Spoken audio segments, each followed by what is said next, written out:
Hello everybody and welcome back for some weekly VR news. As always, I am Mateo311, and like normal, we have plenty of awesome VR updates to go over. We have a bunch of new VR game releases and announcements to check out. I had no idea that on-location VR was getting so big. And finally, Meta's giving us some major updates with Quest version 69. Nice. Now there are of course links and timestamps if you want to skip ahead, but before we jump in, this video is brought to you by my sponsor, Kiwi Design. Kiwi has accessories for all of your favorite headsets, and they finally started releasing some new products for the Quest 3. On screen we have their brand new extra comfy Quest 3 Elite strap. I've been using head straps from Kiwi for years now, and they're hands down my favorite. There's a link to Kiwi down in the description, and don't forget to use discount code Mateo311 for 5% off and to help support my channel. Okay, so let's start things off like normal with the check-in, and that's what exactly have I been up to in the VR world.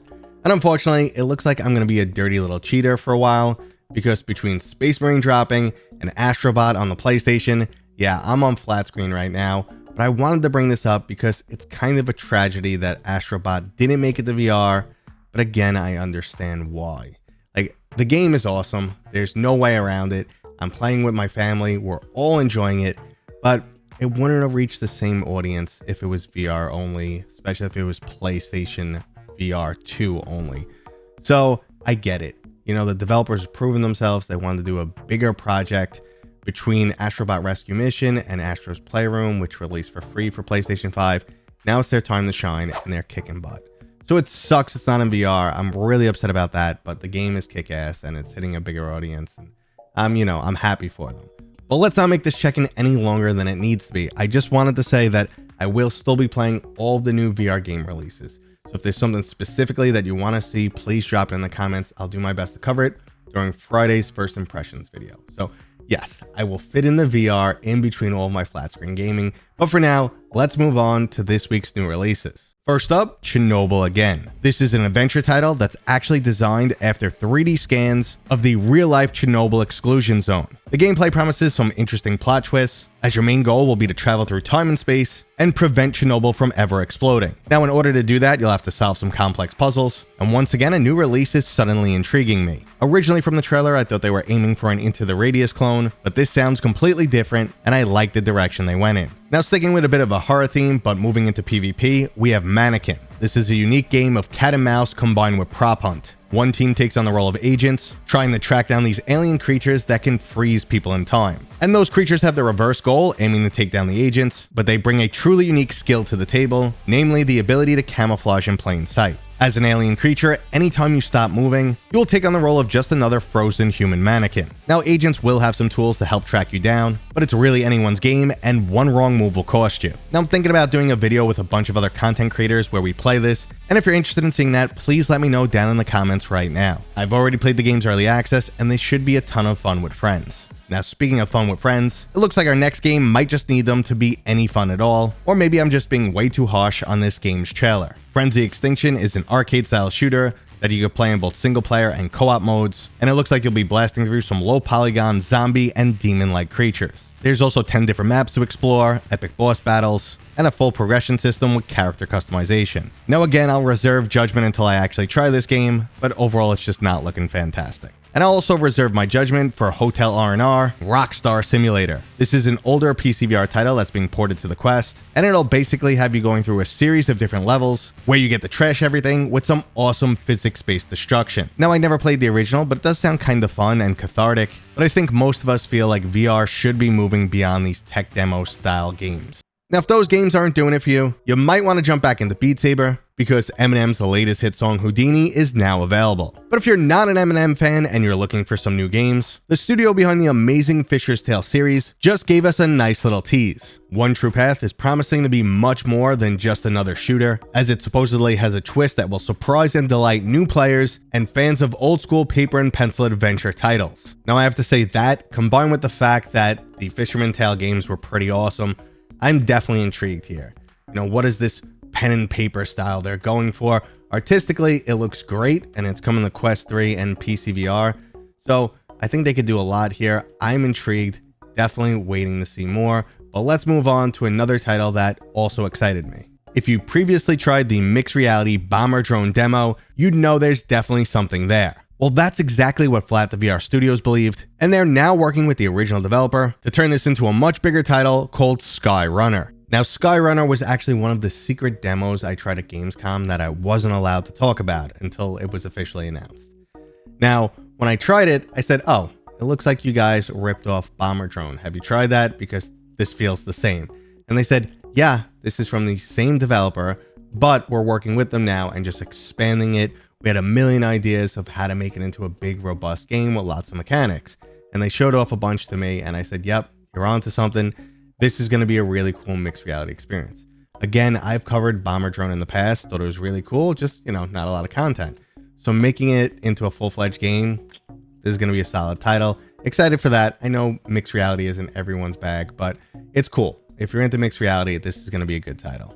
Now, we also got an announcement for Into Black. This is from the same studio that gave us previous titles like Resist, Rush, and Gun Club, and now we're getting an intriguing adventure journey through an alien world. Now, the game is playable in both single player and 4-person co-op, and I'm getting a weird combination of No Man's Sky meets Deep Rock Galactic. There's also apparently a 12-player PvP VE mode, so it looks like this game is definitely offering up a lot. Now, unfortunately, it will have some serious competition when it releases next month, but I will say, as it stands, it's looking pretty awesome. And finally, the last bit of game news I have is Luke Ross does it again. If you're not familiar with Luke, he does some amazing flat to VR mods, and his most recent is for Star Wars Outlaws. Now, as usual, these new mods are behind a paywall on his Patreon page if you're interested, but I just always find it amazing how quickly he got blasted out a new mod. Now, before I get to today's main topic, I just wanted to discuss one news article that definitely surprised me.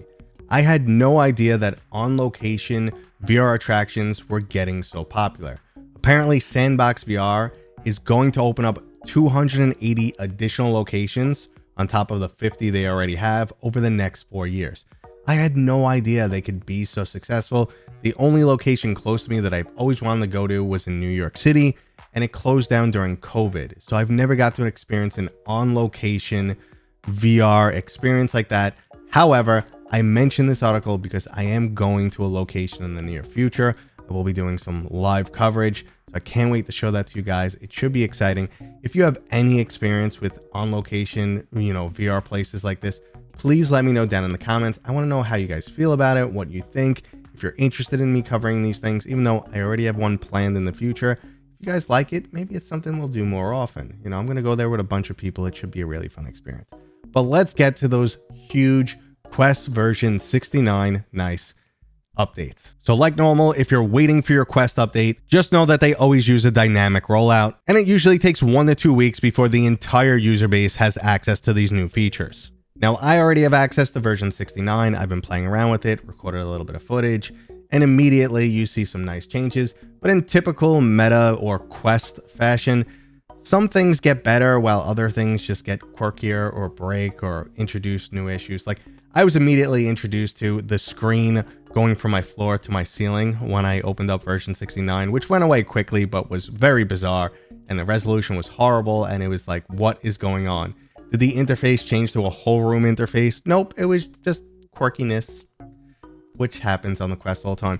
But let's kind of just go into those release notes, and I'll talk about what's new, what's changed, why, is it good, yada yada. So they've changed the Meta AI, their voice assistant now. You can now wake it up and ask questions by Hey Meta, which I swear was already there, but maybe I'm crazy. The biggest thing you're going to notice is the layout has changed. There were experimental features in version 67 where you were allowed to move your windows around, resize them, open up a whole bunch of windows. That is now the normal functionality. That's no longer an experimental. So you can open up a ton of windows. You can even open up windows when you're in a 3D application. So you could be playing a game like Demio and also open up YouTube and, listen to some music or something on the side. So very cool functionality.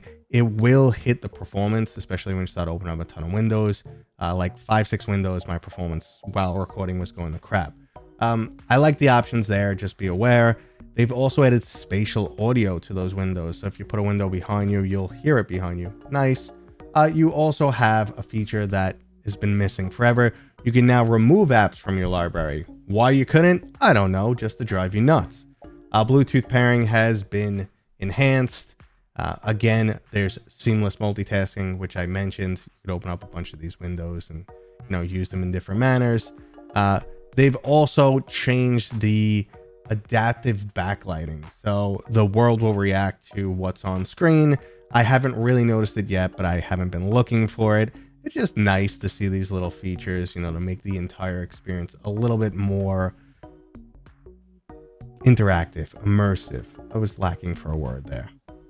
And finally, we got the Ocearium, which is a New Horizon home, plus a few other quality of life improvements to things like the head-tracked cursor, permissions, privacy settings, and stylus support. But you guys know how it is with us content creators. Everything's huge, the biggest thing ever, a game changer. No, obviously that's not the case with version 69. Nice. But you can immediately see the changes to the interface. It's a nice step forward. We are expecting some additional cool changes to be announced at MetaConnect, which is coming up only like 2 weeks away, which I will be at. Very excited for. We'll cover that for you guys. But for now, that was today's video. If you enjoyed it, thumbs up. If you're new here, please consider subscribing. And as always, I'll see you guys on next time.